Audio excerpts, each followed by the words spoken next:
Assalamualaikum warahmatullahi wabarakatuh. Bismillahirrahmanirrahim. Alhamdulillahirabbil alamin. Wassalamu ala asrofil anbiya'i wal mursalin sayyidina Muhammadin wa ala alihi washabbihi ajmain, amma ba'du. Jumpa lagi dengan saya Reski di Lentera Rohani Institute. Ya, pada sesi kali ini saya ingin sedikit membahas terkait soal MKC. Karena mungkin terkait bukti dari statement-statementnya MKC yang entah jujur atau entah tipu-tipu, ini saya memiliki gitu ya buktinya gitu, memiliki datanya, dan agaknya perlu ini dipertanyakan di dalam pengadilan ya. Saya memohon juga nih kepada Ikhwan Fillah semua untuk menyuarakan apa yang saya share pada sesi kali ini, karena ini penting sekali gitu. Sebab tentu kita akan merasa MKC ini perlu membuktikan statement-statement-nya gitu. Kalau bisa ya, lebih memberatkan MKC kan di meja hukum tentunya. Karena gini, ada beberapa poin yang sering MKC keluarkan. Satu, pertama, dia adalah seseorang yang hidup di lingkungan pesantren, itu yang pertama. Yang kedua, MKC mengaku anak seorang kiai. Yang ketiga, MKC mengaku sudah naik haji sebanyak 3 kali. Nah, ini kan perlu dibuktikan ya, Iwan Fillah. Seperti dia mengaku dia hidup di pesantren gitu loh. Berarti dia menempa ilmu itu di pesantren. Nah, ini perlu dibuktikan pesantrennya pesantren yang mana. Pertama itu. Yang kedua, MKC ini juga mengaku, oh bapak saya itu kiai, siapa namanya kiainya. Lalu kiainya ini di pesantren mana bapaknya. Nah, ini perlu ini dibuktikan. Dan yang terakhir, perlu dibuktikan bahwa dia naik haji 3 kali gitu kan. Naik haji 3 kali ini pada tahun berapa aja gitu. Karena setahu saya waiting list di Indonesia itu lama gitu loh untuk naik haji itu. Nah, mungkin Iwan Philip ini ya bertanya-tanya, mana bang, ada nggak bang buktinya bang? Ada nggak buktinya bang? Saya akan buktikan di sini. Nah, sebelumnya saya akan sapa dulu sahabat-sahabat LRI semua yang ada di live chat ya. Di sini ada Admin MH, Assalamualaikum, Waalaikumsalam warahmatullahi wabarakatuh. Terus juga ada Bang Jojozo, Assalamualaikum, Waalaikumsalam warahmatullahi wabarakatuh. Terus juga ada Ibunda Suryati Sinaga, Assalamualaikum Pak Reski, sehat selalu. Waalaikumsalam Ibunda, sehat selalu. Amin, semoga Ibunda juga sehat selalu. Terus juga ada Pisau Tumpul Tak Berdarah, Assalamualaikum, Waalaikumsalam warahmatullahi wabarakatuh. Nah, saya akan tunjukkan kepada Iwan Villa semua. Dan saya kemarin sebenarnya ketemu dengan Bang Bob ya, Bang Bob praktisi hukum, pemilik channel BBS ya, BSS official. Ya, beliau juga ketemu dengan saya di Zoom RIM waktu semalam, dan saya tunjukkan video ini ya, dan beliau menginginkan video ini dikirim kepada beliau ya. Saya masih belum sempat Bang Bob ya, mohon maaf. Nanti saya habis selesai live ini saya akan komen nanti di channelnya Abang, komen nomor HP saya ya, nomor kontak saya biar saya bisa mengirimkan video tersebut. Nah, coba saya share screen kan. Kemarin itu sempat saya share screen, tapi ada kendala teknis. Semoga hari ini tidak ada kendala teknis ya, karena ini memang perlu dibuka yang seperti ini, perlu kita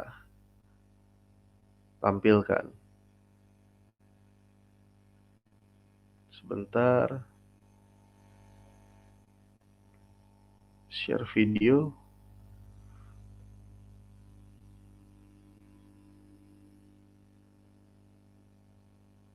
Nah, ini dia videonya. KC diundang bersaksi di GPI. Terima kasih Bapak. Hambamu ada tempat ini. Saya ucap syukur kepadamu atas kebaikanmu, penyertaanmu. Dari pesantren pernah mengalami pesantren. Kepada bapak-bapak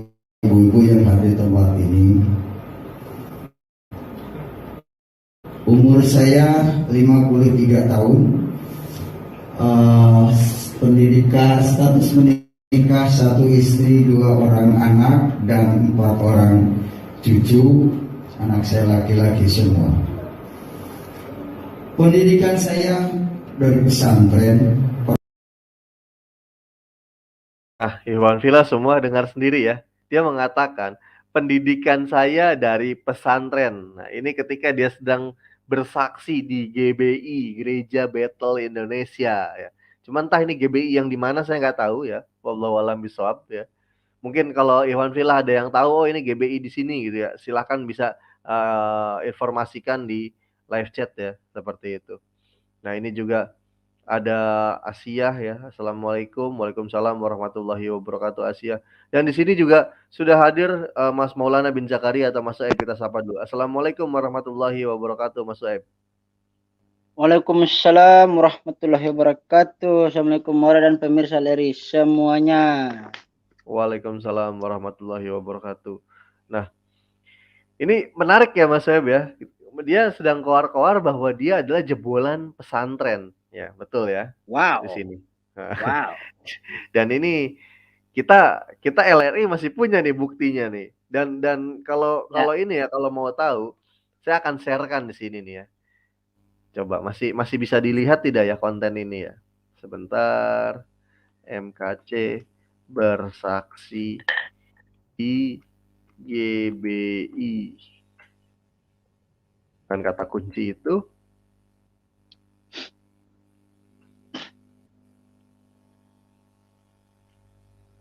sebentar, saya akan tunjukkan kepada Iwan Villa semua. Nah, ini curangnya Oten di sini nih kalau saling membantu dalam menutupi kebusukan ya.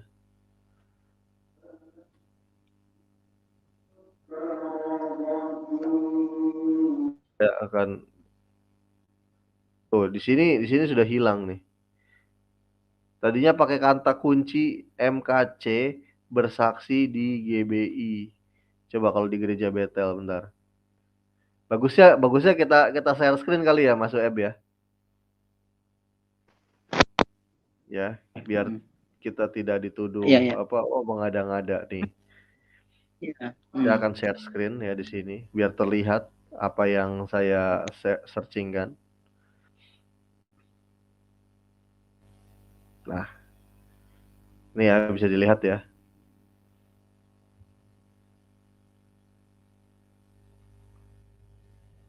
Kita pakai kata kunci MKC bersaksi di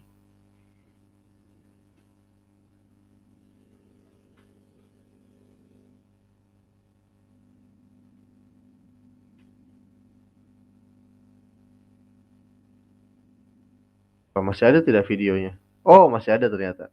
Nah, ini kan videonya ya. Maksudnya benar ya? Ya. Coba kita klik. Lihat, video tidak tersedia, konten ini tidak tersedia di domain ini karena di domain negara karena ada keluhan hukum dari pemerintah. Lihat, nggak bisa dibuka kan? Video ini nggak bisa dibuka kan? Ya. Ya, tapi alhamdulillah kita punya. Kita punya. Iya. Wah, ini bersedih ini. Yang memban ini ya sedih juga gitu kan. Waduh gitu kan. Bocor nih ternyata gitu. Ya, Iwan Villa semua bisa perhatikan ya. Video ini sudah tidak bisa di-play. Sudah tidak bisa di-play. Nah, kebetulan kita masih punya. Ya, sebentar kita naikkan lagi videonya. Ya, file mentahnya ya. Pesantren. Iya.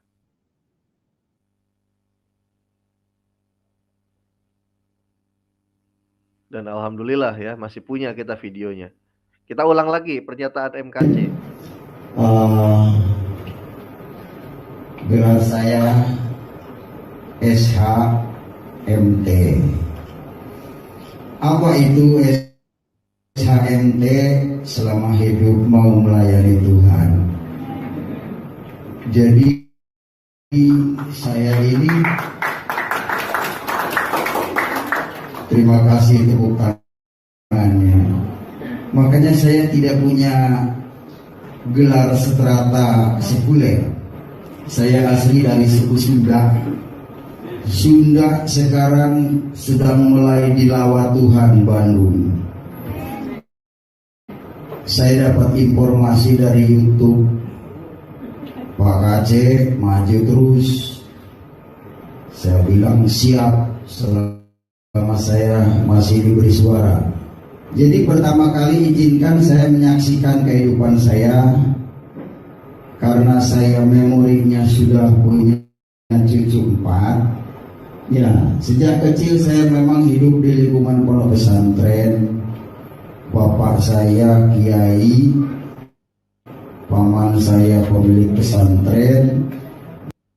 Nah, ada beberapa pengakuan di sini Mas Web. Yang pertama, Ya, bapak saya kiai katanya, ke satu ya. Kedua, paman saya pemilik pesantren. Nah, ini perlu dicek ini pesantren yang mana ya. ya, Jadi, cakep. ya kan. Saya sarankan ya kepada para praktisi hukum, terutama yang konteksnya di pihak yang memberatkan MKC. Nah, ini ada aksi kebohongan MKC dan saya punya buktinya ini. Punya buktinya. Barang siapa yang butuh alat bukti ini bisa hubungi LRI di nomor LRI yang sudah ada di running text. Saya akan kasih video ini. Gratis ya? Gratis, iya. Gratis, tanpa dipungut biaya. Iya. MKC di sini mengaku pertama dia anak kiai. Nah, kiainya siapa? Walaupun sudah almarhum pasti harusnya dikenal dong. Nanti kita bisa apa? Ahli warisnya si kiai itu bisa punya anak ya, punya anak siapa kita cross check gitu kan. Kita perlu cross check. Ada nggak nih nama Kosman apa namanya Kosman bin Sunet ini gitu kan? Nama aslinya kan Kosman bin Sunet kan orang ini. Nah, dan kemarin-kemarin dia mengakui bahwa dia masih beragama Islam. Itu bullshit saya katakan. Oh, itu identitasnya, saya hanya mengakui di identitas KTP saya. Berarti dia sudah melakukan pembohongan identitas, pemalsuan identitas kayak gitu. Karena kenapa? Buktinya nih orang masih lagi khutbah di gereja Bethel ini Indonesia ini 7 bulan lalu ini. Gitu loh. Video ini 7 bulan lalu. Berarti detik-detik menjelang MKC itu dilaporkan kan ke polisi dan ditangkap. Iya kan? Dan KTP dia masih Muslim, ya. KTP dia masih Islam, ya. Tapi dia sudah Kristen. Karena kenapa? Nggak ada orang Islam kesaksian seperti ini di gereja Bethel Indonesia. Nah, tulisannya kan gereja Bethel itu di podiumnya, di mimbarnya. Ini bukti. Nah, ini bukti. Silakan, buat siapapun yang butuh bukti ini, silakan hubungi saya akan kasih. Karena kalau di video aslinya seperti yang tadi saya tunjukkan, sudah tidak bisa diakses. Saya masih pegang untungnya. Gitu loh. Dan rekan kita juga ya, Mas Antonius, tentu Iwan Villa semua sudah tahu, sedang mencari 3 bukti lagi, gitu loh. 3 bukti video yang lain. Jadi kalau untuk urusan apa ya, urusan bukti-bukti yang kira-kira dibutuhkan, insya Allah LRI siap mengcover ya Mas Eb ya. Lentera Rohani Institute siap mengcover. Ya, insya Allah siap. Makanya saya juga mengingatkan kepada Iwan Villa semua yang ada di live chat. Mohon live kali ini di-share sebanyak-banyaknya. Baik itu di grup-grup WA, baik itu di Facebook, baik itu di mana. Ataupun di komentar-komentar channel-channel Oten yang membela MKC. Yang merasa bukti sudah di-share sebanyak mungkin. Iya. Di-share sebanyak mungkin. Biar publik kalau komentarnya dihapus, share lagi. Kalau komentarnya dihapus, share lagi. Jangan takut, kita punya bukti. Nah, bukti ini yang berusaha mereka hilangkan. Untungnya kita masih pegang. Makanya share sebanyak-banyaknya bukti ini. Biar makin busuk kita MKC di penjara nantinya. Iya. Karena dia berusaha berbalik berusaha bersembunyi, berlindung di balik KTP dia masih Islam agar berpikirnya mungkin begini. Ketika dia masih Islam, masuk mau komentar soal Islam juga boleh gitu loh. Ya, berpikirnya gitu. Padahal tidak juga. Kasus penistaan agama mau di Islam dinistakan oleh Islam sendiri ya tetap aja orang Islam itu tetap keciduk juga. Seperti itu. Apalagi Ya. orang yang sudah ada di luar Islam. Dan ini Ya. buktinya MKC lagi khutbah 7 bulan lalu di Gereja Bethel Indonesia GBI. Ayo. Mau ngomong masih Islam, mau ngomong kau masih Islam, kita tabokin pakai bukti. Makanya saya ingatkan semua pada Iwan Villa semua yang ada di live chat, sebarkan sebanyak-banyaknya live ini. Karena video aslinya sudah tidak bisa diakses. Saya pun juga tidak berani namanya langsung mengupload. Karena kenapa? Takutnya di take down saya. Makanya saya cuma bisa share seperti ini. Tapi kalau barang siapa yang membutuhkan bukti itu, bisa langsung hubungi saya. Nomor saya ada di running text. Ada juga di description video ini. Saya akan kasih. Nah, jadi buat para penegak hukum, ada beberapa poin dari video ini yang perlu dibuktikan nih. Bisa jadi alat lagi nih untuk makin mengganjar si Kosman bin Sunet ini gitu loh. Kayak gitu. Atau MKC ya. Yang pertama, dia mengaku bahwa dia hidup di lingkungan pesantren. Ketika dia hidup di lingkungan pesantren, berarti dia ada di dalam pesantren, menimba ilmu di pesantren. Gitu loh. Ada dua ini, memang dua kemungkinan. Satu, dia bekerja di pesantren sebagai pengajar atau tukang sapu mungkin ya. Satu itu. Yang kedua, dia dididik di pesantren. Gitu loh. Nah, ini kita perlu tahu pesantren yang mana. Harus dibuktikan itu. Penegak hukum wajib membuktikan itu. Karena ini masalahnya sudah di-share di publik. Gitu loh. Khususnya harusnya yang menuntut bukti ini adalah saudara-saudara yang Kristen. Terutama pihak GBI. Karena kenapa? Dia pernah bersaksi di GBI. Tapi saya yakin Oten nggak akan mau nuntut itu. Nggak akan mau nuntut bukti itu. Oten itu kadang apa ya? Asalkan ada yang bersaksi udah diangkut aja kan. Mau bener apa enggak juga nggak peduli mereka. Nah itu. Lucunya begitu. Tapi saya katakan kepada penegak hukum harus dibuktikan nih. Satu, Kosman mengaku dia di lingkungan pesantren. Pesantren mana? Yang pertama itu. Karena dia sudah ngomongnya depan publik loh. Kalau depan publik itu harus bisa dibuktikan. Ketika ini tidak terbukti maka dia penipuan publik dia. Ini yang pertama. Yang kedua, dia mengaku anak kiai dan pamannya pemilik pondok pesantren. Nama pamannya siapa? Ya. Lalu bapaknya kiai itu siapa? Dan mari kita cek, gitu loh. Betul nggak kiai? Kalau enggak, nipu lagi aja nih orang. 2 tipuannya di video ini. 3. Jebolan pesantren dari mana? Ayo. Nah, itu. Makanya ini perlu dibuktikan ini. Itu udah 3 dengan dia mengaku pamannya pemilik pesantren ya. Bener apa enggak nih pamannya pemilik pesantren? Ya. Pesantren mana? Ayo, pamannya siapa? Pesantrennya apa? Ayo. Tuh. Kalau nggak kebukti, berarti udah nipu 3 kali dia, 3 poin. Nah, cakep. Exactly, More. Nah, lalu mari kita saksikan lagi. Itu sudah kita lihat ya tadi ya. Pamannya pemilik pesantren, dia hidup di lingkungan pesantren. Udah 3 poin ini yang harus dia buktikan. Jadi saya belajar Arab itu dari keluarga, dari bapak, keturunan. Begitu.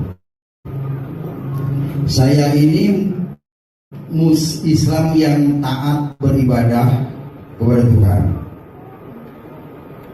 Terbukti saya pernah melaksanakan hajian ke Mekah sebanyak 3 kali. Jadi Islam saya ini sudah sempurna, tidak perlu diragukan. Ayo Ustadz Unggul yang di bawah naik Ustadz Unggul. Link sudah saya pinkan di live comment ya. Gak boleh bersembunyi live comment, harus naik. Iya, ayo harus naik ini Ustadz Unggul. Kalau Ustadz Unggul nggak naik nggak asik. Iya, kita Ustadz Unggul wajib naik ini. Kayak gini nih.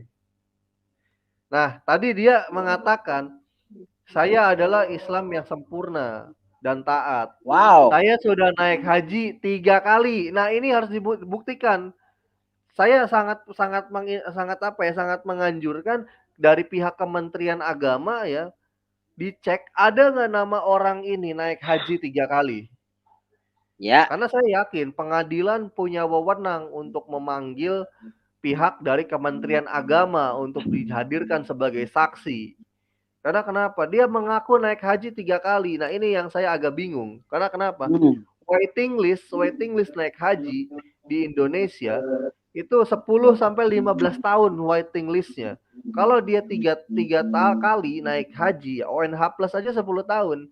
Berarti dia harus menunggu selama 33 tahun. Kenapa saya bilang 33 tahun? Karena tahun yang pertama hitungan yang setelah 10 tahunnya itu baru keberangkatan dia kan. Berarti 33 tahun hitungannya kalau dia tiga kali naik haji. Nah, usianya MKC berapa?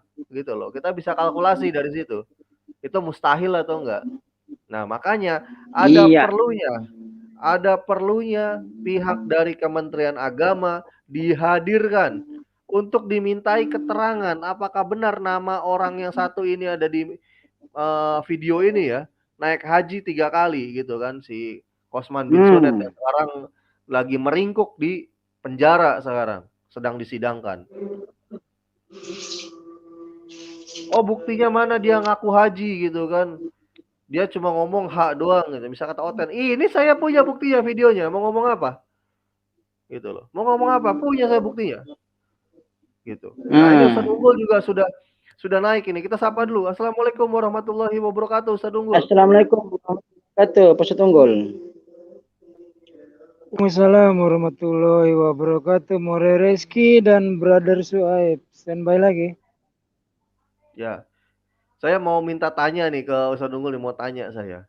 Tadi MKC dalam video ini mengaku satu, dia hidup di lingkungan pesantren. Lalu yang kedua, dia mengaku bahwa bapaknya kiai dan pamannya pemilik pesantren. 3 berarti kan. Nah, yang keempat dia mengaku naik haji 3 kali. Nah, sedangkan dia sekarang lagi meringkuk nih di penjara nih gitu kan. Nah, saran-sarannya Ustadz Unggul kepada penegak hukum apa nih? Apakah memasukkan keterangan ini juga untuk diuji di pengadilan atau gimana, Ustadz Unggul? Silakan Pak Ustadz Unggul. Iya, yang pertama jelas ya, bahwa orang ini penuh penipuan dan menipunya itu hanya untuk dari orang gembel, maaf ya. Karena ini saya bicara fakta, dari orang gembel yang nggak tahan hidup menderita, dari kontrak pinggir kali sampai pengen seperti adalah tuh orang ya, punya dikasih mobil, dikasih rumah, dikasih pekerjaan. Intinya dengan menghujat Islam. Karena kalau dia mau menjadi penginjil nggak bisa sekolah dulu dan udah banyak pendeta-pendeta. Makanya jalur kompasnya adalah mencari rejeki dengan meminta rezekinya itu dari Allah Subhanahu wa taala. Dengan cara apa? Caranya cara setan, yaitu menghujat, memfitnah. Makin keras hujatannya, makin mahal bayarannya. Gitu. Jadi dari awalnya sudah kelihatan jelas, itu bisa ditelusur. Dia tuh hidupnya ke rumahnya kebanjiran, pernah ada videonya. Kemudian udah mulai hidup enak, ya kan, karena menghujat Islam. Jadi kalau kita kembali ke video yang tadi diputar More Reski, dia bilang anak kiai, betul. Kiai siapa? Pesantren mana? Naik haji 3 kali. Nah, ini saya pernah juga waktu itu dalam forum diskusi, dia kepleset ngomong itu, orang Islam itu goblok. Saya tipu-tipu semua, orang pada mau naik haji saya tipu. Jadi kalau dia naik haji itu pasti penipuan. Tapi kalau dia menipu orang-orang yang berangkat haji, mungkin di 3 tahun itu dia nganter, dia supir ini, nganter orang ke bandara, jemput dari asrama haji. Nah, di sini dia pernah bilang, orang Islam itu goblok, gampang ditipu. Nah, ini dia keceplosan ngomong gitu. Dia banyak menipu kepada orang-orang yang berhaji. Lalu apakah saudara-saudariku yang Kristiani, kalian mendapatkan penginjilan, kemuliaan Yesus? Tidak. Kalian ditipu lagi dengan cara seolah-olah kalian dibela untuk menyerang Islam. Apakah ini yang kalian pengen? Jadi kalian senang ditipu. Kalau kami orang Islam nggak senang ditipu. Pertama, kami agamanya punya harga diri, yaitu agama yang dibela oleh semua umatnya. Jadi ketika ada orang menghujat, kami akan hantam habis-habisan ya. Jangan bicara ini masalah HAM, tidak. Kalau orang tidak menghina Rasulullah, menghina Nabi kami, itu kami tidak kami diam saja ketika orang juga diam. Tapi ketika orang menghina Al-Quran kami, menghujat Nabi kami, pasti kami bangkit semua ya. Sama aja. Ada orang menghina, minta Jokowi lengser. Oh, kita bela umat Islam paling depan karena umat Islam itu patuh kepada hukum dan konstitusi. Umat Islam bagian dari founding fathers, bagian dari pembuat konstitusi. Ya, bayangkan kalau Bapak Jokowi saja kita bela, apalagi Nabi kami, Nabi Muhammad. Yesus pun ketika dihina oleh kaum LGBT di Roma yang dekat dengan Vatikan, kami umat Islam membela itu, protes. Jangan menghina Yesus. Cawatnya atau kancutnya dipakaikan bendera LGBT, kancutnya harus berwarna pelangi. Kami marah itu umat Islam, apalagi Nabi Muhammad. Jadi ini orang, saya tidak membenci manusianya ya, membenci kelakuannya. Dia mendapat rezeki dari Islam dengan caranya, cara setan, yaitu memfitnah dan berbohong, menghujat. Kemudian saudara-saudariku yang Kristiani juga dibohong dan dihujat. Kalian bangga memberikan uang kepada orang ini untuk menghujat Islam. Kenapa nggak bangga dengan saudara-saudara kalian yang keluar masuk hutan memberitakan penginjilan? Kalian lupa kepada orang yang menghujat, kalian berlomba-lomba mengumpulkan. Uangnya kemana? Coba dengar dari pendeta mabuk mulu. Mana hasilnya? Dari Saifuddin Ibrahim. Mana hasilnya? Dari Paul Zong. Mana hasilnya? Nggak ada. Nggak ada hasil sama sekali. Jadi memang orang ini laknat ya. Wajar kalau memang dituntut setinggi-tingginya oleh jaksa penuntut.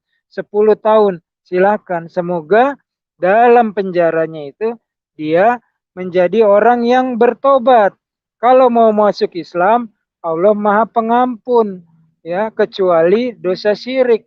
Tetapi kalau dia tetap dalam kekristenannya, jadilah Kristen pengikut Yesus, jangan penyembah Yesus. Beda ya, antara pengikut Yesus itu orangnya pasti orang-orang yang menggunakan akal. Tapi kalau penyembah Yesus, ya seperti ini.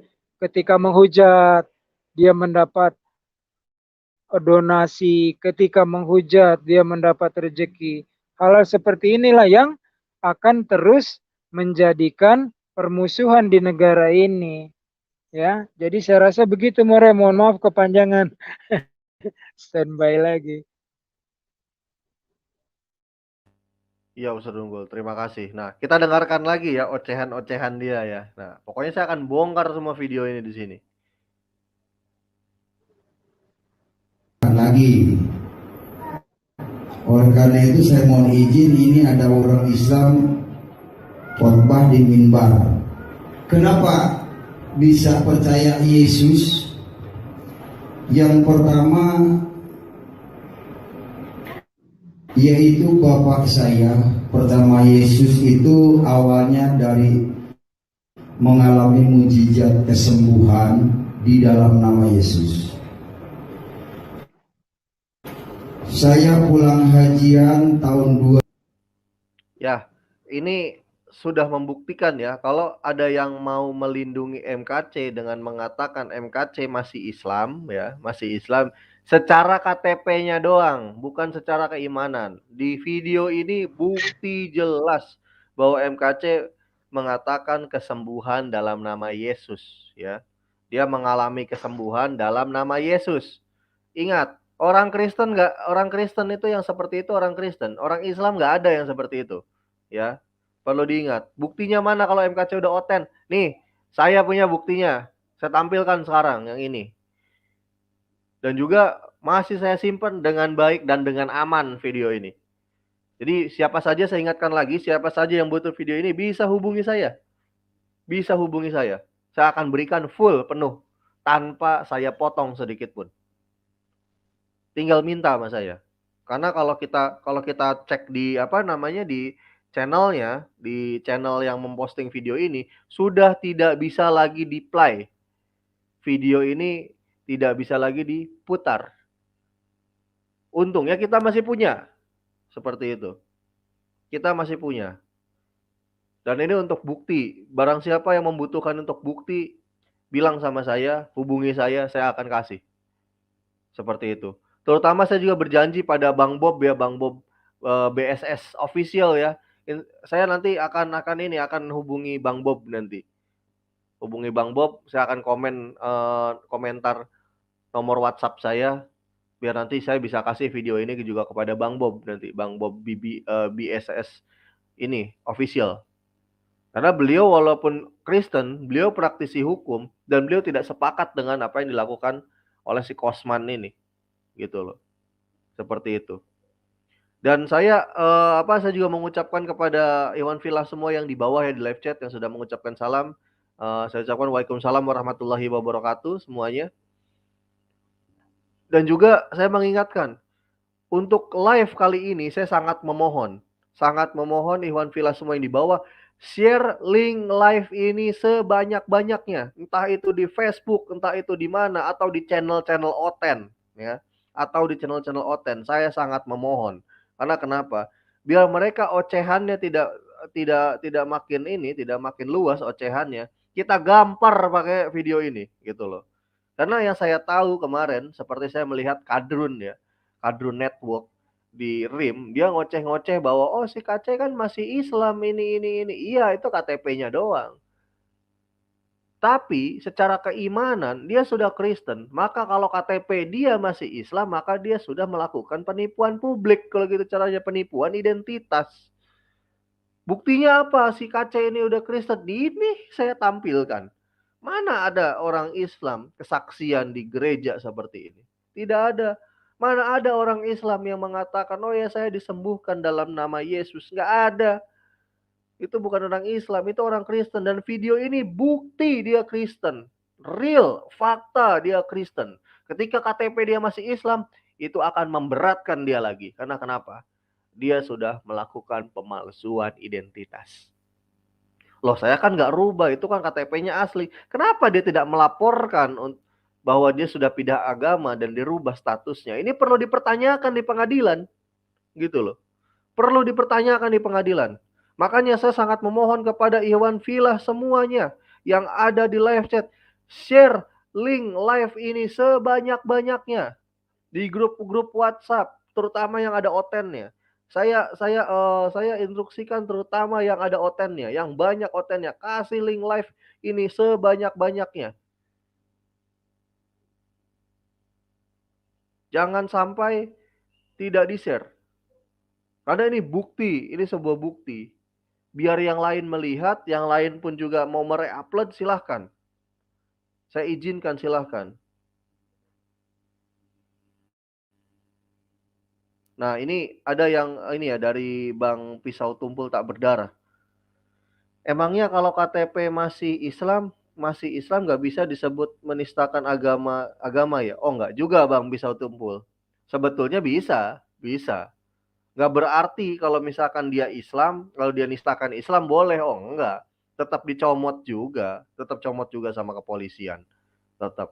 Tapi akan lebih memberatkan kalau dia agama lain nistakan Islam, habis yang kayak gitu.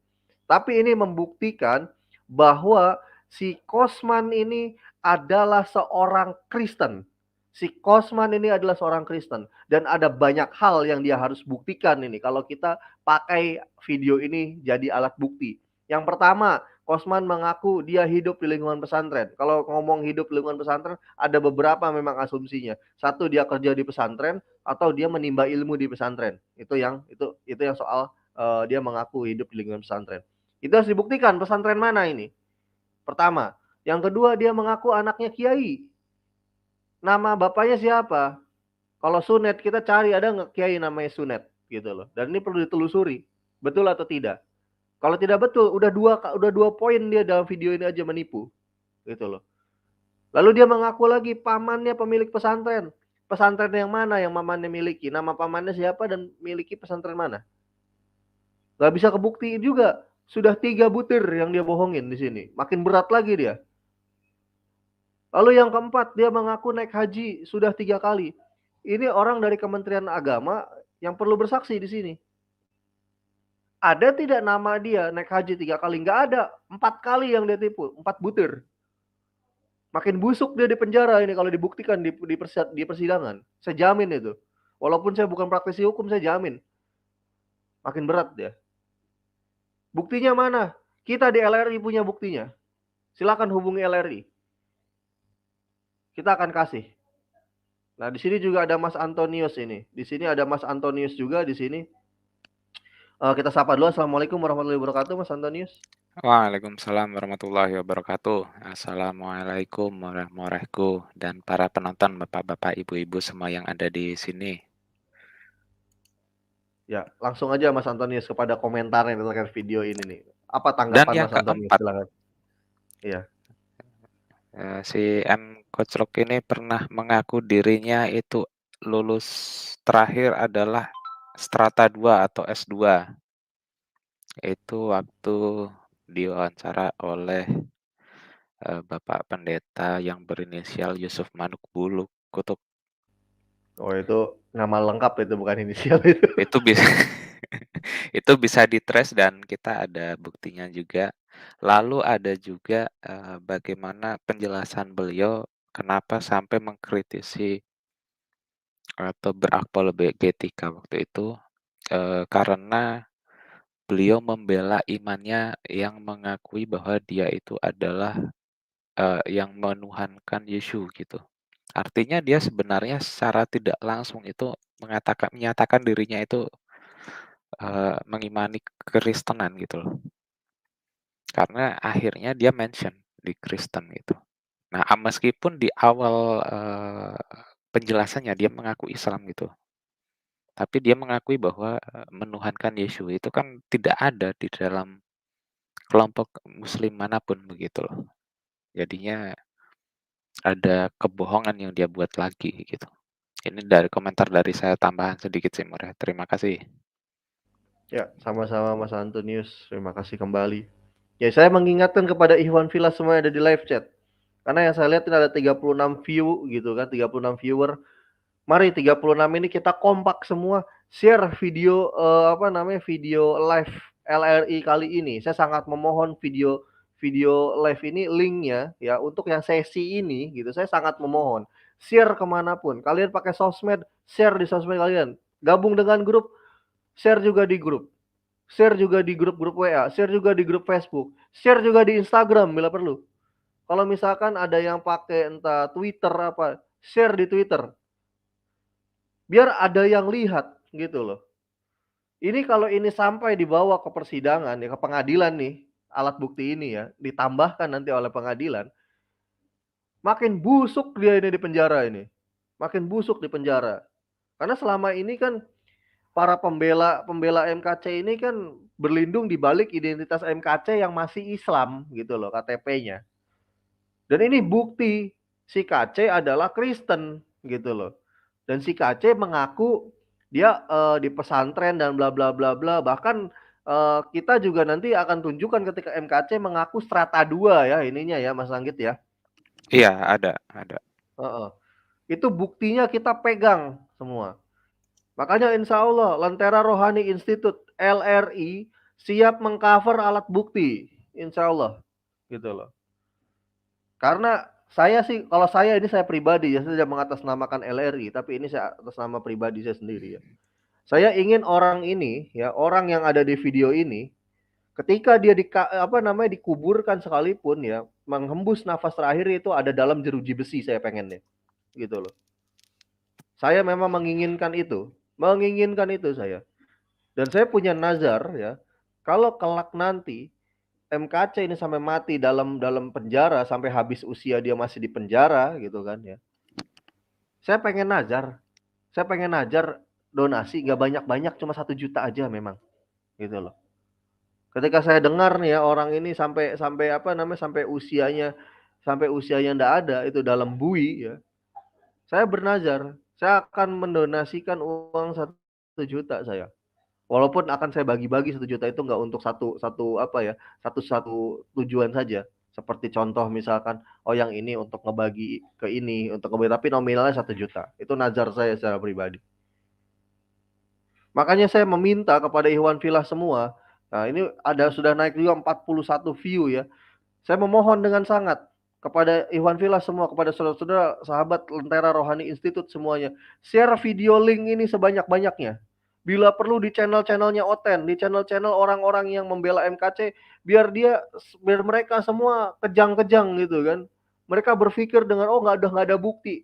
Tunggu dulu. Nggak semudah itu ya Mas Antonius ya, menyembunyikan bukti kalau dari LRI ya. Iya. Iya, tidak semudah itu. Video yang sudah tidak bisa ditonton pun kita masih bisa tarik gitu loh. Jangan salah. Sebenarnya LRI ini kalau mau jujur ya, sayangnya kita memang tidak terlalu tenar ya. Kita ini momok buat mereka, momok yang menakutkan gitu loh sebetulnya. Momok yang menakutkan. Pokoknya saya sangat memohon kepada Ikhwan Filah semua, sebarkan link live LRI pada sesi kali ini. Gitu loh. Karena kenapa? Agar orang ini makin membusuk gitu di penjara. Makin banyak hal yang harus dia buktikan dalam persidangan. Ketika tidak bisa dibuktikan dalam persidangan, alhasil apa? Makin busuk dia di penjara. Seperti itu. Biar tobat dia. More, mungkin saya Ya. kalau boleh menambahkan begini, More. Silakan Mas Antonius. Umumnya yang saya ketahui di dalam mualaf itu ya, di komunitas mualaf dimanapun, ketika ada seorang mualaf itu diharapkan sesegera mungkin harus mengganti statusnya di KTP. Karena apa? Kalau di dalam prinsip kita Muslim itu kan seorang Muslim seandainya meninggal ini, tapi kan nanti qadarullah gitu loh. Cuman kan kita mengantisipasi ketika seorang Muslim meninggal itu kan pasti dikuburkan secara Muslim itu seharusnya. Tapi beberapa kasus terjadi orangnya mualaf, tapi sebelum beliau menggantikan status di KTP itu sudah keburu meninggal gitu. Dan akhirnya kesulitan untuk dimakamkan secara Islami gitu. Sampai akhirnya ada beberapa kasus yang karena memang status hukumnya masih dalam ajaran yang lama, tidak bisa dikebumikan secara Islami. Itu ada yang sampai terjadi seperti itu. Nah, makanya umumnya secepat mungkin itu pasti diganti statusnya. Nah, menariknya dalam kasus MKC ini, beliau itu sudah bertahun-tahun menjadi Kristiani, tapi tidak pernah diganti. Itu agaknya ada semacam kalau saya berani bersuuzon ya, ada kesengajaan untuk melakukan hal-hal sebagai sebuah manipulasi gitu loh. Ini kalau saya ini ya bersifat suuzon ya. Umumnya seperti itu. Betul. Mungkin ada baiknya kita dengarkan lagi ya celotehan makhluk yang satu ini Mas Anggit. Boleh.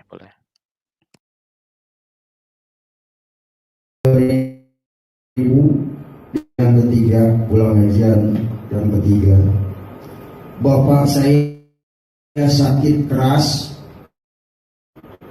berobat kemana-mana, ke dukun, ke kiai, ke dokter, tidak pernah sembuh. Bahkan polis dokter dikatakan tinggal menunggu hari. Untuk apa meninggal? Badannya sudah tidak sedap ya diciumnya. Bapak saya seorang kiai punya murid namanya Pak Kasman, hampir mirip dengan saya namanya. Nah, lagi-lagi dia memention ya, bapak saya seorang kiai ya, bapak saya seorang kiai. Makanya ini agak perlu ini dibuktikan ini. Kita lanjutkan lagi.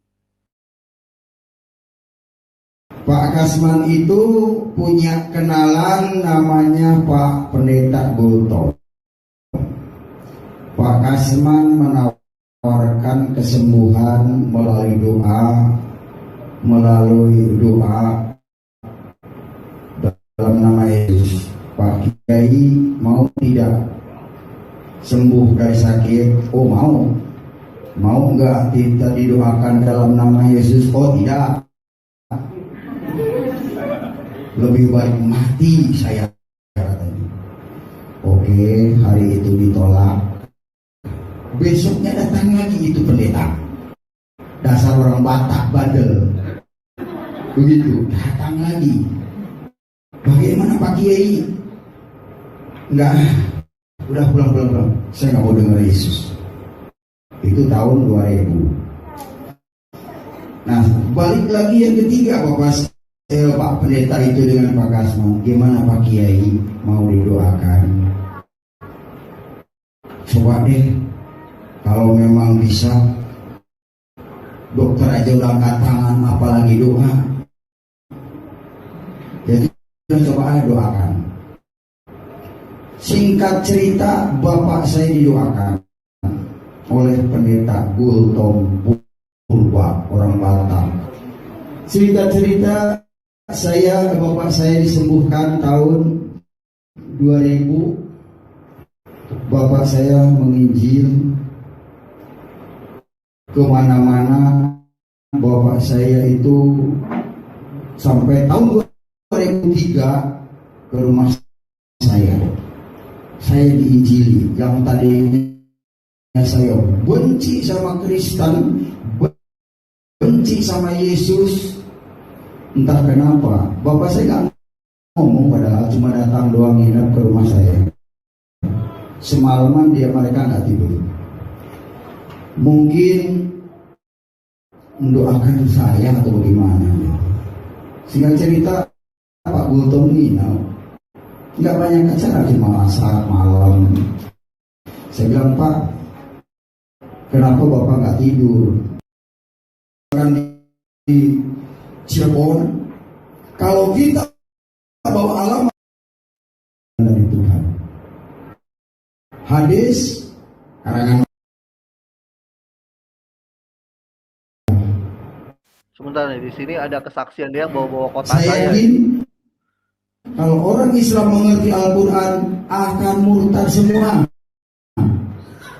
Itulah sebabnya dulu. Lihat statement dia, lihat apa kata statement dia. Kalau orang Islam semuanya mengerti Al-Quran, mereka akan murtad semua. Nah, ini harus ini dibuktikan di persidangan. Coba yang dia maksud mengerti semua tentang Al-Quran bisa murtad semua itu gimana gitu loh. Nanti hadirkanlah saksi ahli dari Kementerian Agama. Betul tidak Mas Antonius? Ini yang saya maksud, ini harus diangkat di persidangan ini. Ini maksud saya dari tadi itu.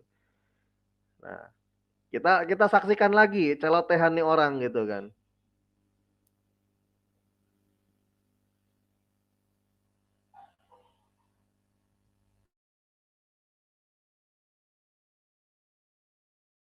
Al-Quran tidak boleh dibahasakan ke bahasa lain karena akan penuh gereja dari dulu. Jadi hadis dan PJ nggak berlaku kalau orang sudah mengerti Al-Quran.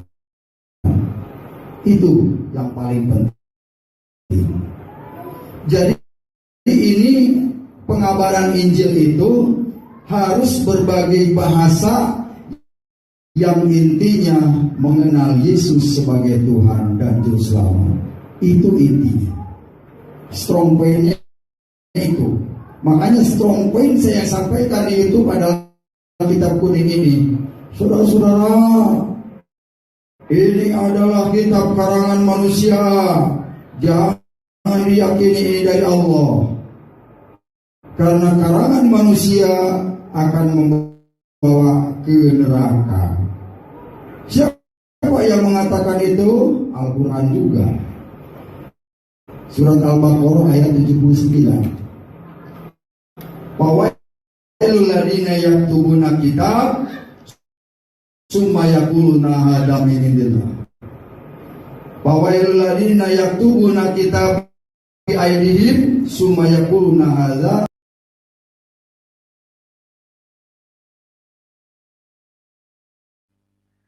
Nah, ini yang perlu kita komentari lagi ya. Aduh, Sunet lagi apa, Kosmannya. Nah, dia di sini berusaha menabrakkan kitab kuning, yakni kitab yang ditulis oleh Syekh Nawawi Al-Bantani. Nah, Syekh Nawawi Al-Bantani ini ya, itu merupakan buyut dari Wakil Presiden Republik Indonesia yang sekarang, yakni Bapak Kiai Haji Ma'ruf Amin. Dia membenturkan antara kitab karangan manusia yang dikontekskan di dalam surah Al-Baqarah 79 itu bukan seperti itu. Berarti menandakan bahwa dia ini bukan dari pesantren karena tidak mengerti maksud dari surah Al-Baqarah ayat 79. Saya akan terangkan di sini. Di sana berbunyi, fawailul lilladzina yaktubuna kitaba. Kitaba ya, itu Kosman, bukan kitabi, kitaba. Ya, nggak ada kitabi, itu kitaba yang betul gitu. Dari sini goblok ini orang ini, blow on ini. Karena kenapa? Kalau dia dari pesantren, masa dia nggak hafal surat Al-Baqarah? Tadi dia mengatakan di sana kitabi. Saya putar lagi nih ya, saya putar lagi. Sayangnya dia ngomongnya sama orang Kristen nggak ngerti sebacaan salah apa enggak. Makanya saya stop nih, ada bacaan yang salah. Ulang lagi. Mengerti Al-Quran. Itu yang paling penting. Jadi ini pengabaran Injil itu harus berbagai bahasa yang intinya mengenal Yesus sebagai Tuhan dan Juru Selamat. Itu intinya. Strong point-nya itu. Makanya strong point saya sampaikan di YouTube adalah kitab kuning ini. Saudara-saudara, ini adalah kitab karangan manusia. Jangan diyakini ini dari Allah.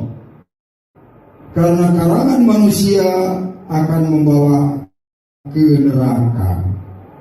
Siapa yang mengatakan itu? Al-Quran juga. Surat Al-Baqarah ayat 79. Walladzina yaktubuna kitab summa yaquluna hadza min indillah. Walladzina yaktubuna kitab bi aydihim summa yaquluna.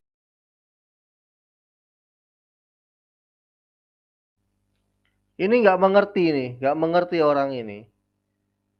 Yang dimaksudkan di sana yang berbunyi fawailul lilladzina yaktubunal kitaba biaidihim summa yaquluna hadza min indillahi liyastaru bihi samanan qalila. Fawailul lahum mimma katabat aidihim wa wailul lahum mimma yaksibun. Nah, dia ngomong kitabi di sana. Nggak bisa diringkas, kitaba bi aidihim. Seperti itu, Kosman. Yang kayak gini ngaku jebolan pesantren. Banyakan ngibul ini orang satu ini. Nah, yang dimaksud di dalam surah Al-Baqarah ayat 79. Artinya bukan serta-merta semua yang tulisan manusia itu semuanya salah, bukan seperti Sunet nama bapaknya ya katanya, bukan seperti itu. Yang maksudnya di sini bahwa ketika ada sebuah kitab yang dianggap suci turun dari ilahi, padahal itu ditulis sendiri oleh manusia, lalu manusia itu mengklaim ini tulisan saya, ini adalah wahyu dari ilahi. Itu. Nah, saya akan jelaskan dan saya akan uraikan. Nih di sini bedanya orang yang belajar beneran sama yang ngakunya belajar. Bedanya di sini. Nah, di sana ada kata-kata kan, fawailul lilladzina yaktubunal kitaba, bukan kitabi ya di sana. Yang artinya di sana, maka celakalah orang yang menulis kitab atau Alkitab. Bahasa Arabnya fawailul lilladzina yaktubunal kitaba, maka celakalah orang-orang yang menulis Alkitab. Ada kata di sana bi aidihim, yang artinya dengan tangan mereka sendiri, maksudnya konteksnya kepemilikan di sana. Ada kata isim di sana, bi aidihim. Lalu dilanjutkan dengan kata suma yakuluna hadza bi indillahi liyastoru bihi samanan qalilah. Yang artinya di sana kemudian mereka mengatakan ini dari Allah. Mereka hendak menukar dengan harga yang sedikit atau harga murah, qalilah dalam bahasa Arabnya. Lalu dilanjut lagi, fawailul lahum mimma katabat aidihim wa wailul lahum mimma yaksibun. Maka kecelakaanlah bagi mereka dari apa yang mereka tulis dengan tangan mereka sendiri. Nah, jadi kata apa di sana? Kata ini aidihim itu artinya tangan, aidihim tangan mereka sendiri. Nah, jadi ketika ada kata fawailul lahum mimma katabat aidihim wa wailul lahum mimma yaksibun. Nah, artinya kecelakaanlah yang mereka tulis dengan tangan mereka sendiri dan celakalah atas apa yang mereka kerjakan atau mereka perbuat di sana. Yaksibun, mereka perbuat atau mereka kerjakan, mereka mereka buat gitu loh. Seperti itu. Jadi ketika ada orang menulis karya tulisnya sendiri dibilang ini firman Allah nih yang turun kepada kami. Itu yang dimaksud dalam surah Al-Baqarah 79 yang berbunyi fawailul lil ladzina yaktubuna kitaba bi'aidihim tsumma yaquluna hadza min indillahi liyastoru bihi samanan qalilah. Fawailul lahum mimma katabat aidihim wa wailul lahum mimma yaksibun. Bukan konteksnya ini apa namanya? Kitab yang ditulis oleh Syekh Nawawi Al-Bantani. Dia itu konteksnya kitabnya kitab fikih. Bukan kitab suci. Nggak ada orang Islam yang menganggap kitab yang ditulis oleh Syekh Nawawi Al-Bantani itu adalah kitab suci. Nggak ada. Kamu jangan ngarang. Makanya saya kadang suka kasihan lihat saudara-saudara yang Kristen gitu. Disusupi oleh murtadin-murtadin penipu model begini. Nggak mengerti agama, dia ngomong yang ngerti agama padahal tidak mengerti tentang agama Islam, lalu yang penting jelek-jelekan Islam dihadirkan di gereja, ketipu semua satu ini jemaah satu gereja. Dan saudara-saudara yang Kristen senang tepuk tangan, hore-hore gitu loh. Melihat seperti itu, padahal dia ditipu, padahal menyedihkan memang umat ini yang satu ini senang ditipu-tipu gitu loh. Seperti itu. Dan ini pun perlu diangkat ke pengadilan karena kenapa? Dia bukan ahli tafsir, tapi dia menafsirkan Al-Quran dan seenak udel dia sendiri.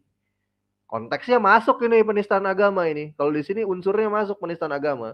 Makanya saya sangat menyarankan ya video ini masuk ke pengadilan. Cuma saya tak mengerti mekanisnya gimana. Kalau saya mengerti mungkin saya akan kirimkan ini ke kejaksaan atau ke pengadilan gitu loh. Video ini sebagai alat bukti untuk disidangkan. Seperti itu. Karena ini kena. Makanya saya sangat memohon kepada Ikhwan Fillah semua ya. Di dalam live Lentera Rohani Institute pada sesi kali ini. Sebarkan link live LRI yang sesi ini sebanyak-banyaknya. Viralkan bila perlu. Bila perlu re-upload bila perlu. Gak masalah. Saya mengizinkan re-upload bila perlu. Biar apa? Biar makin busuk orang ini di penjara. Karena kenapa? Saya memiliki buktinya. Kita memiliki buktinya di LRI. Seperti itu. Mungkin Mas Antonius mau menanggapi. Silakan tafadhol Mas Antonius. Terima kasih Marah atas waktunya yang diberikan.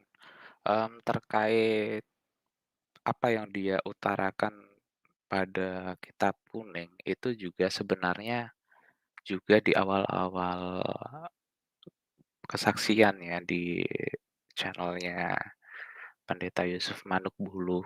Saat itu MKC ini sempat mengatakan begini, orang-orang Islam itu lebih mensucikan kitab kuning daripada Quran itu sendiri. Dan akhirnya kan Ustadz Alwan waktu itu ikut masuk. Karena Ustadz Alwan sendiri juga beliau dari Muhammadiyah begitu kan.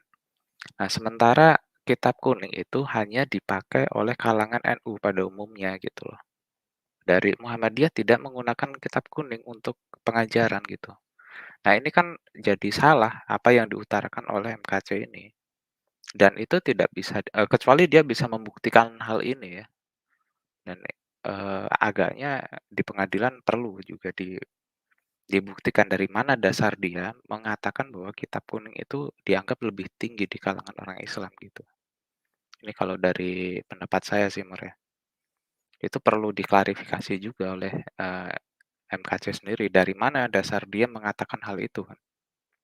Itu kan, apalagi gini ya, NU itu, organisasi yang paling dekat dengan, umat agama lain gitu loh, tapi diusik-usik gitu loh.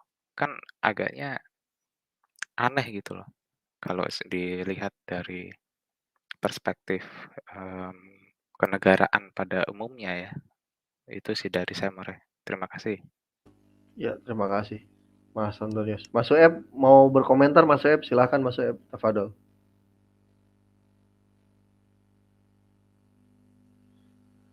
Oh, sepertinya Mas Soeb masih jauh dari perangkat. Kita dengarkan lagi celotehan manusia busuk satu ini. Hadza min indillah. Artinya apa? Maka kecelakaanlah bagi orang yang menulis kitab dengan tangannya sendiri, kemudian dikatakan ini dari Allah. Semua umat Islam mengatakan rukun Islam itu dari Allah. Tapi Muhammad KC nggak bisa dibohongin lagi. Ini karangan manusia, bukan dari Allah. Jadi dari sini juga sudah kelihatan bahwa orang di luar Yesus akan masuk neraka. Karena apa?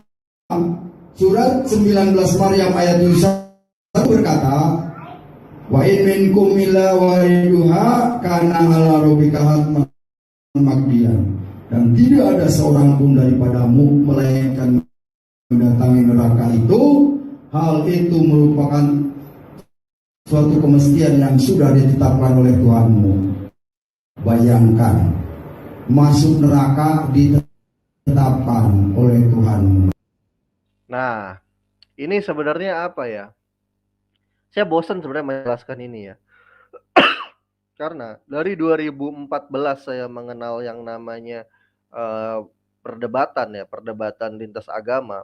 Maksudnya yang saya alami langsung 2014. Kalau menyimak saya dari 2004 saya menyimak hal-hal seperti ini gitu loh. Tapi kalau yang saya terjun langsung gitu kan, ikut speak up, itu 2014.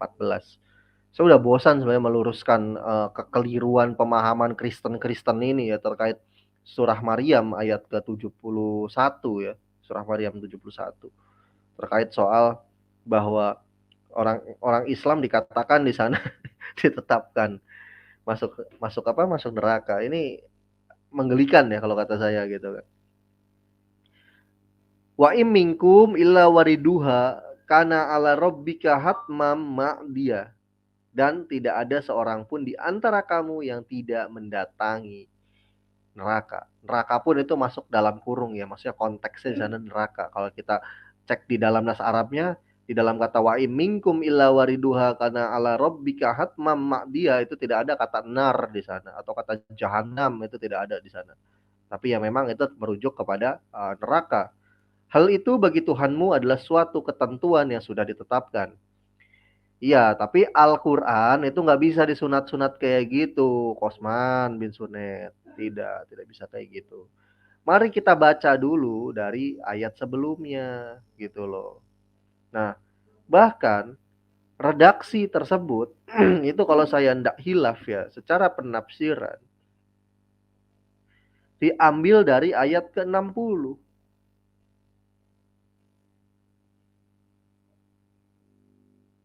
Oh tidak, maaf, sorry. Maksud saya ke 59 di sana. Kemudian kalau dalam terjemahan ya, kemudian datanglah setelah mereka pengganti yang mengabaikan sholat dan mengikuti keinginan mereka. Nah lalu di sana ayat 60-nya, ilamang taba wa amna wa amila solihang faulaika yadkhuluna janata wala yuzlamuna syai'a, kecuali orang yang bertobat, beriman dan mengerjakan kebajikan, maka mereka itu masuk surga dan tidak dizolimi alias tidak dirugikan ya sedikit pun. Lalu penjelasan lainnya gitu kan, penjelasan lainnya kalau kita merujuk lagi ke ayat ini yang masih satu redaksi ya, atau kalau kata Oten nyebut satu prikop ya di sana. Awal pertama kita buka dulu surah Maryam ayat ke-67. Awala yakhuzul hurul insanu ana khalaqnu min qablu walam yaku syai'a. Dan tidakkah manusia itu memikirkan bahwa sesungguhnya kami telah menciptakannya dahulu, padahal sebelum dia berwujud sama sekali gitu loh. Jadi ini konteksnya ruh manusia itu sudah diciptakan ruhnya. Lalu ada kata di sana dalam ayat 68, fawa rabbika inna syuranahum wasyasaitina thumma lanuh dironnahum haula jahannama jisiyah. Maka demi Tuhanmu, sungguh pasti akan kami kumpulkan mereka bersama setan. Kemudian pasti akan kami datangkan mereka ke sekeliling jahanam dengan berlutut. Nah, di sana dikontekskan orang-orang yang tidak mengikuti apa yang diperintahkan oleh Allah Subhanahu wa taala. Nah, lalu dikatakan lagi di sana di ayat 69, summa lanang ziyana min kulli syi'atin ayyuhum ashhadu ala rahmani itiyah, yang artinya kemudian pasti akan kami tarik dari setiap golongan siapa di antara mereka yang sangat durhaka kepada Tuhannya. Nah, jadi di sini yang dikumpulkan oleh Allah Subhanahu wa taala itu orang-orang yang durhaka kepada Allah Subhanahu wa taala, dan itu ada di ayat 69. Saya tidak mengada-ngada.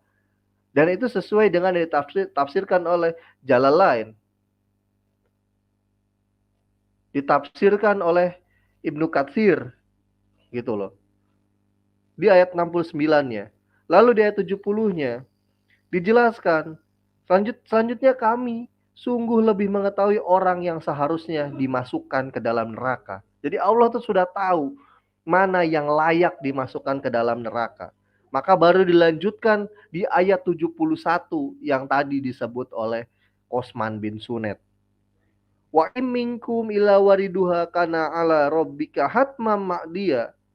Dan tidak ada seorang pun di antara kamu yang tidak mendatanginya, yakni neraka.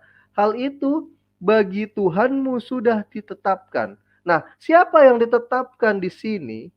Yakni orang-orang yang zalim.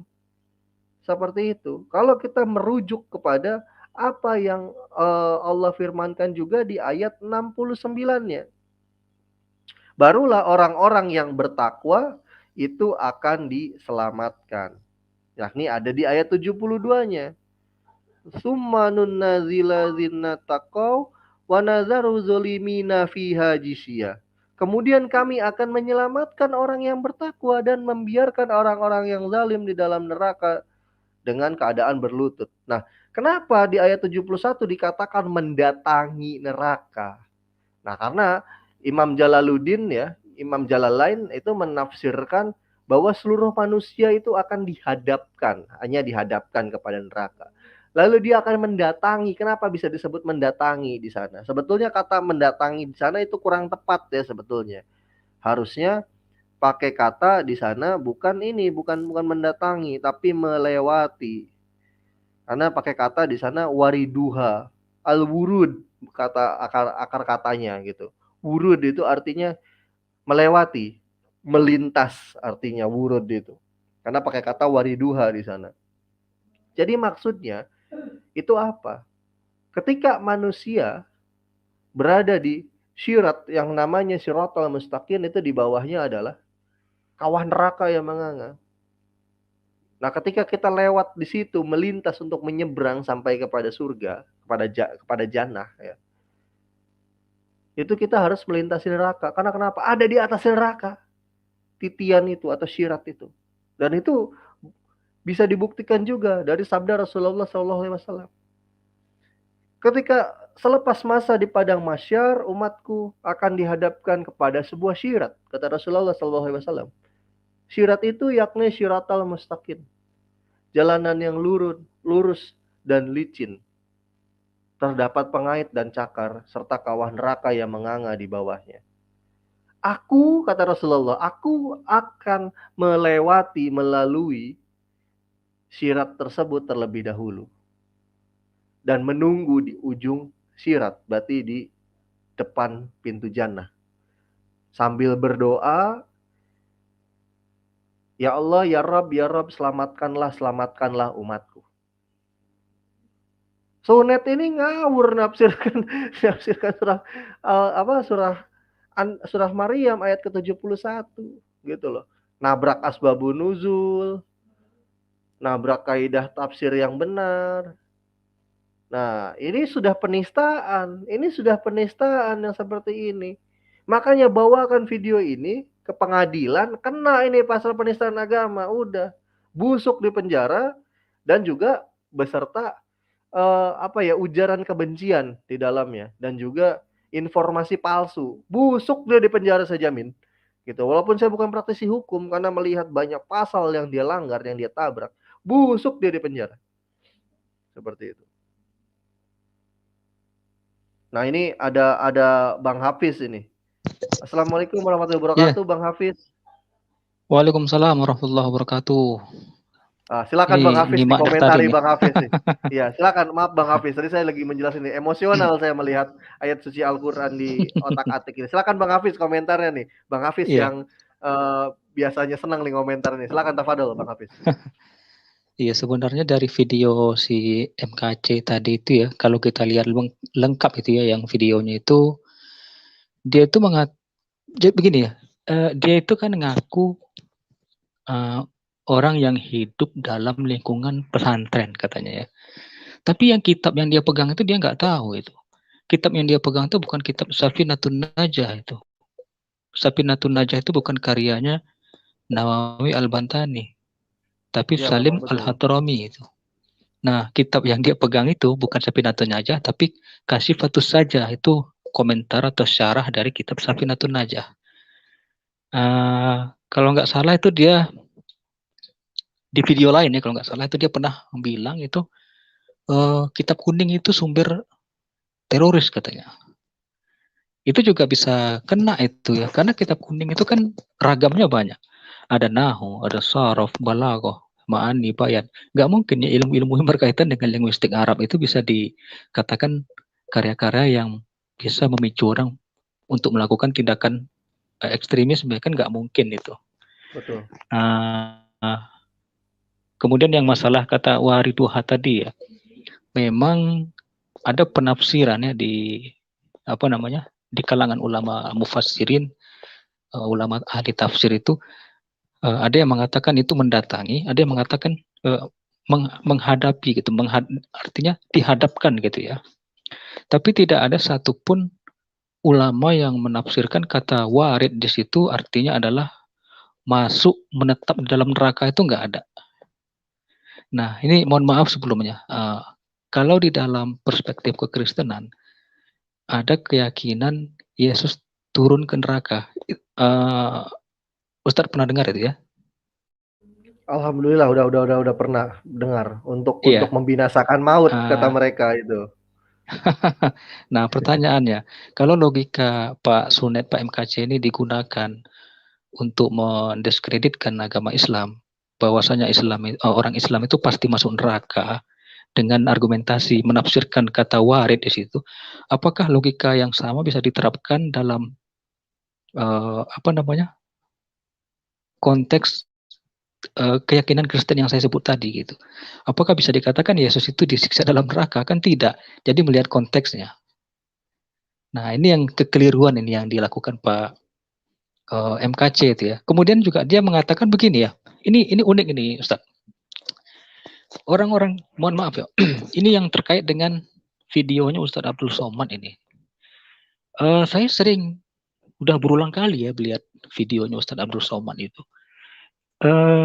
Kalau dikatakan menyinggung gitu ya, atau ya seperti itu mungkin lebih tepatnya itu ke orang Katolik, bukan orang Protestan, karena yang disinggungnya itu masalah patung, bukan salib.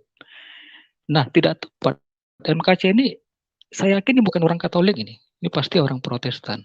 Protestan di salib itu kan tidak ada patung. Saifuddin Ibrahim juga demikian, dia orang Protestan, salibnya tidak ada patung. Lah kenapa marah gitu dengan video Ustadz Abdul Somad? Karena yang disinggung Ustadz Abdul Somad itu masalah patung dalam perspektif Islam, bukan salib gitu. Ini yang lucunya gitu. Jadi sebenarnya begini, dia mengaku komentar-komentar dia di YouTube itu adalah hak jawab. Itu tidak tepat.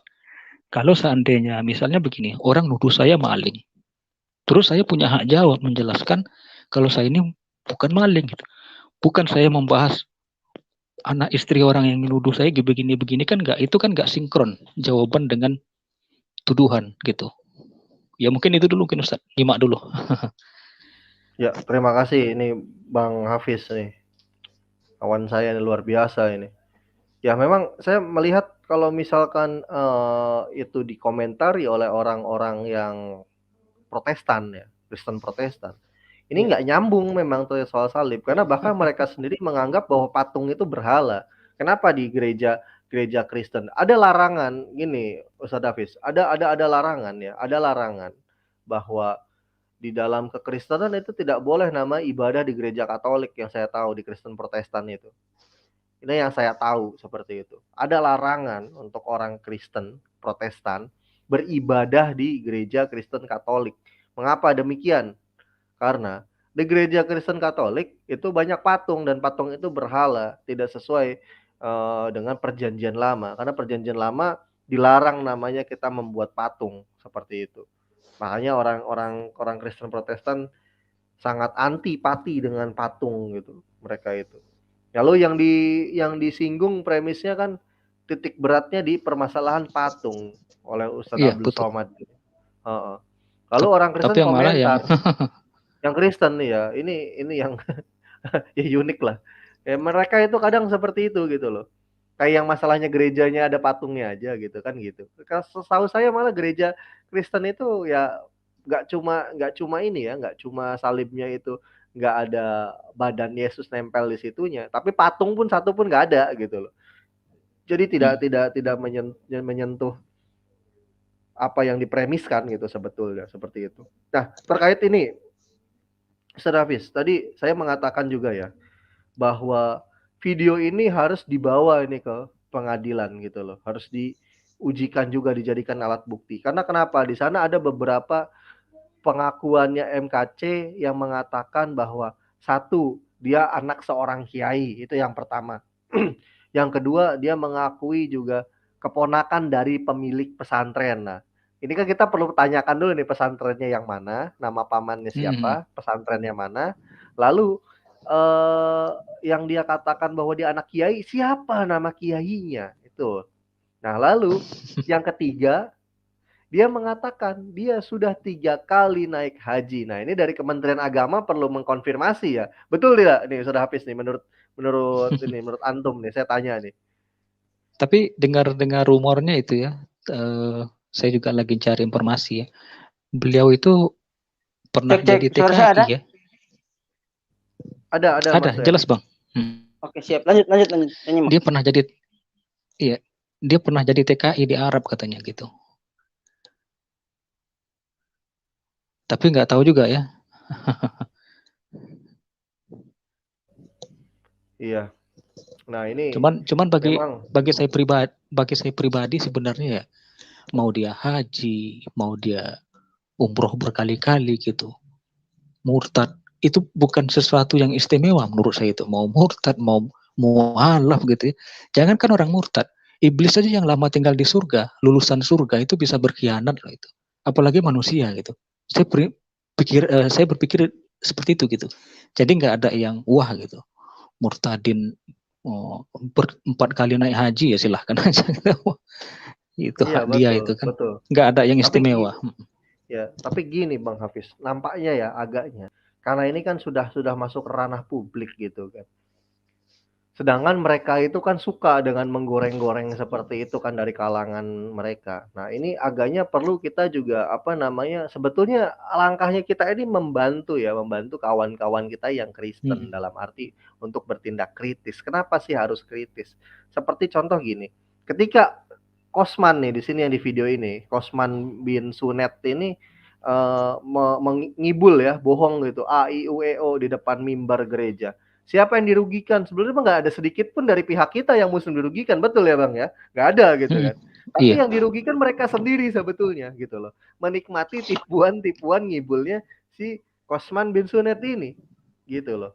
Seperti itu. Nah, kita sebetulnya sayang, kita mengasihi kalian yang Kristen gitu agar tidak mau jadi agar tidak jadi korban manusia-manusia seperti ini gitu loh.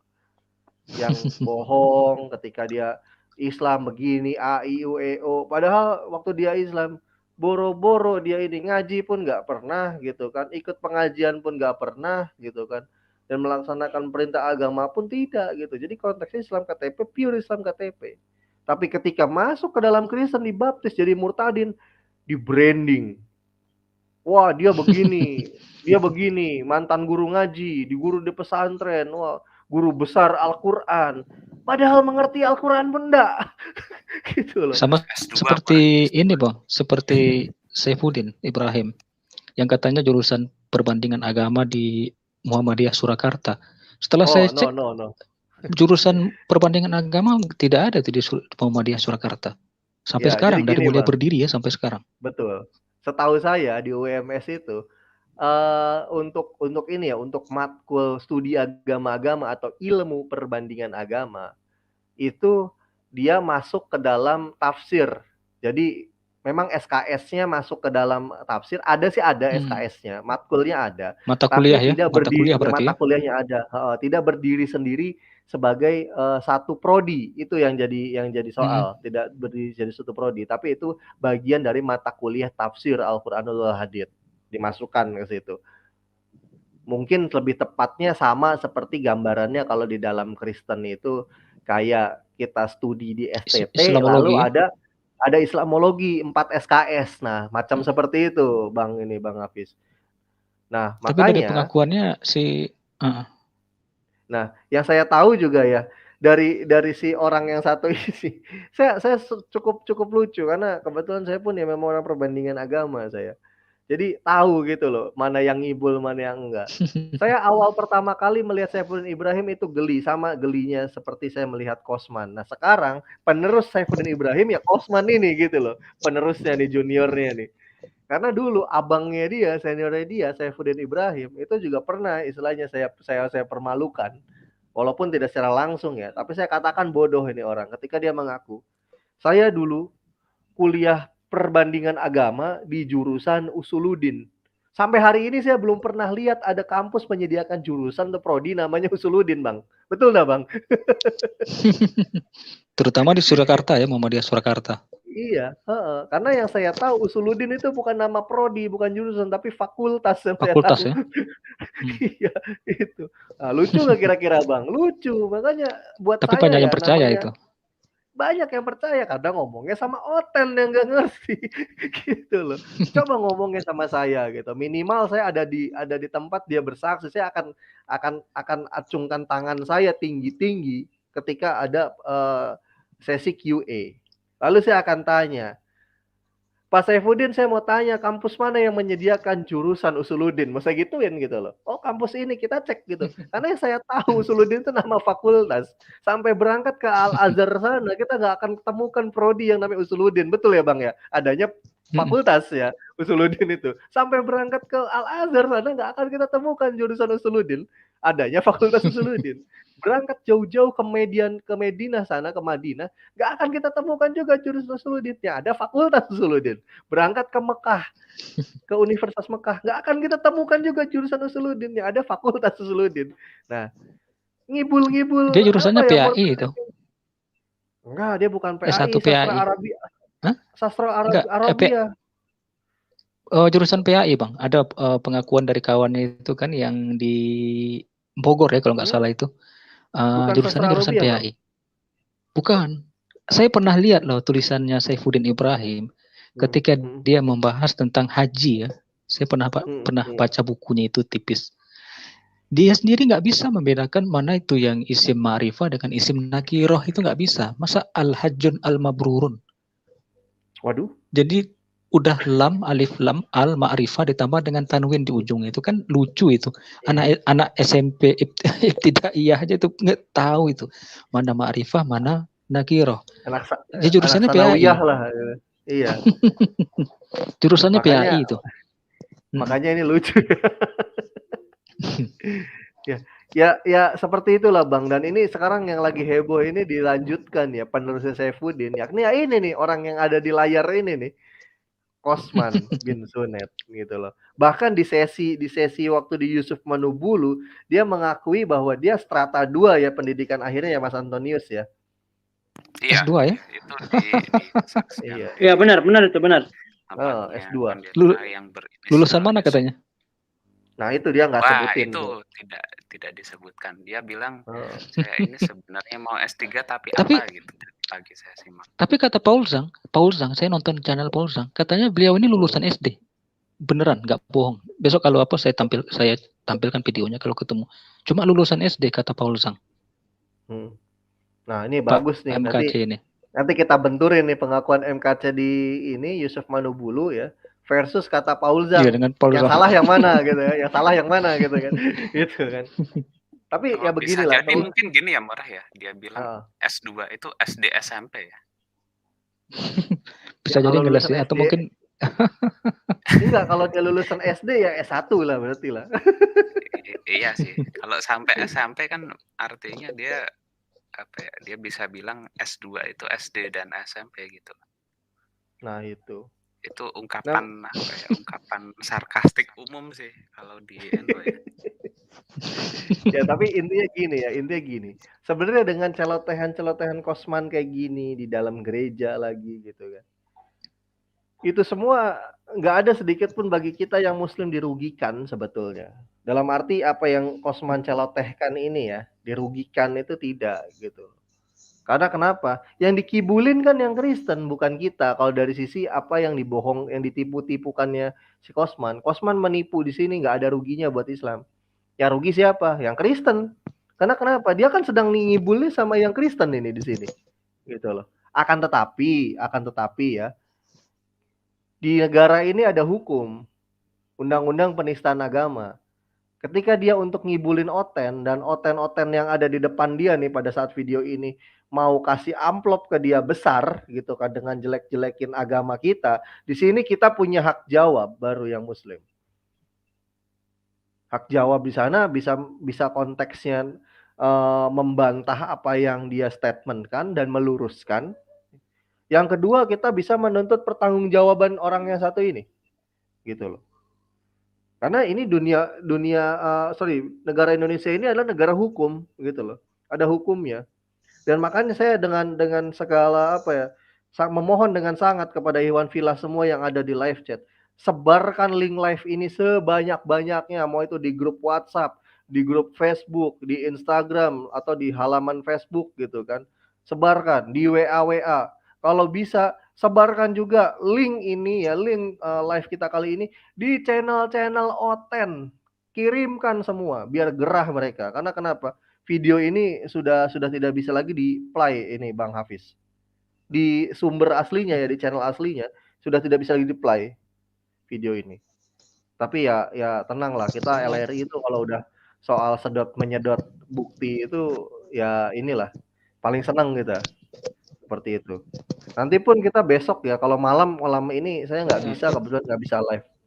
Ya, Bang Hafiz silakan. Gimana?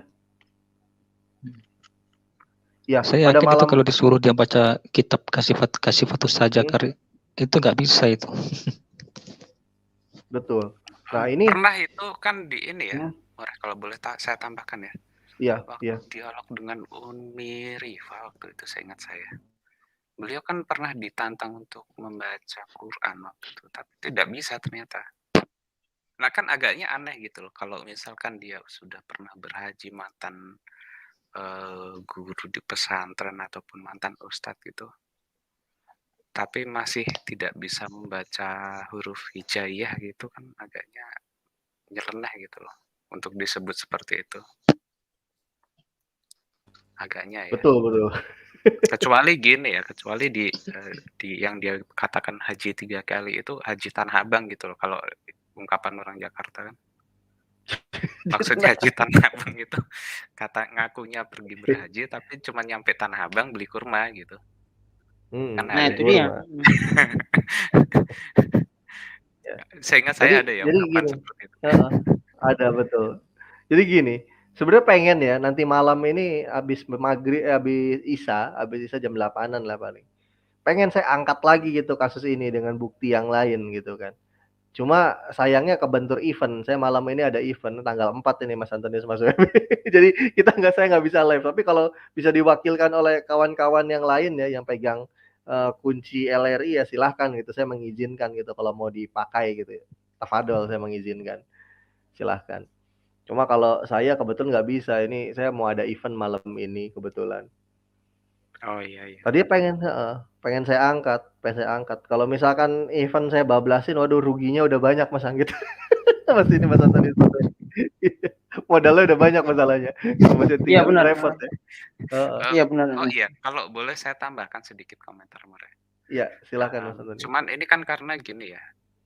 Kalau di Endo itu yang saya tahu hukum itu umumnya tidak menumpuk gitu loh. Jadi ketika dia punya sebuah kasus yang kasusnya itu menjadi satu dan bertumpuk-tumpuk itu hanya digunakan untuk memberatkan dia gitu dan akhirnya memaksimalkan hukum yang terpanjang gitu. Beda halnya seperti di US gitu, ketika dia membuat sebuah kesalahan hukum lalu bertumpuk-tumpuk maka hukumannya akan dilipatkan gitu. Makanya ada orang yang sampai dapat hukuman 160 tahun penjara kan begitu. Karena itu ditumpuk gitu loh. Nah, agaknya ini nanti kemungkinan kalau seandainya dia dapat kena gitu, dia akan mendapatkan yang maksimalnya gitu dari yang terpanjang kemungkinan gitu ya. Tapi mungkin nanti dari pakar hukum bisa dikonfirmasi ya hal seperti ini. Siap, nanti coba saya pengennya sih berkolaborasi ya dengan Bank BSS official ya. Kemarin Nah, beliau itu ketemu di RIM kan dengan saya kan. Saya bilang, "Ya Bang Reski nanti komen lah komen lah gitu kan kasih nomor teleponnya Abang ini ke di channel saya di BSS official. Nanti saya akan komentar juga. Selesai ini saya akan komentar nanti di channelnya Bang Bang Bob atau Bang BSS. Nah, beliau yang mengerti hukum ya. Saya kalau soal hukum negara saya nggak ngerti saya gitu kan. Makanya kita harusnya tabayun sama yang ahlinya tentunya ya. Kayak gitu. Nanti kita akan coba itu. Kita akan coba next time lah kita akan coba ngobrol-ngobrol bincang dengan praktisi hukum dan menariknya Bang BSS ini kan Bang Bob, beliau ini kan seorang Kristen ya, tapi netral ketika berbicara hukum. Nah, ini luar biasa ini. Perlu seperti itu. Orang itu harus disiplin sama ilmunya gitu loh. Ketika bicara disiplin ilmu kesampingkan dulu lah namanya agama kan gitu kan. Ketika kita bicaranya ranahnya bukan ranah agama seperti itu. Nah mungkin ada yang mau closing statement duluan silahkan sebelum saya tutup. Tafadol. Oke More, mungkin saya dulu More. Oh boleh silakan Mas Antonius. Tafadol. Oke, ini dari kasus yang ada ini agaknya dari tim jaksa sendiri harusnya memberikan semua bukti untuk apa yang pernah diungkapkan beliau itu diklarifikasi sendiri gitu kebenarannya, dan ini harus dibuktikan secara hukum apa saja yang pernah dia ungkapkan. Artinya ketika dia tidak bisa membuktikan data yang dia sampaikan akan memberatkan dia juga gitu loh. Ini kalau dari saya More. Terima kasih. Terima kasih Mas Antonius. Silakan masuk Tafadol. Ini KC ya You masih ingat diriku? Mungkin udah lupa kali ya. Ya, jadi gini. You kalau ngomong ya, kalau mau berakrobat cukup di gereja ya. Jangan sesama untuk muslim. Karena akrobat seperti ini yang seperti you lakukan itu sangat tidak berlaku untuk kami. Innalillahi wa inna ilaihi raji'un. Na'udzubillah min dzalik. Demikian. Terima kasih Mas Soeb. Langsung kepada Bang Hafiz. Tafadhol Bang Hafiz.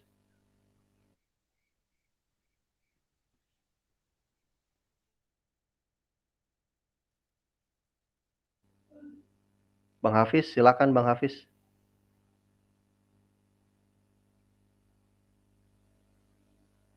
Bisa mendengar suara saya Bang Hafiz? Koneksi apa Bang Hafiz ini? Suara saya dengar?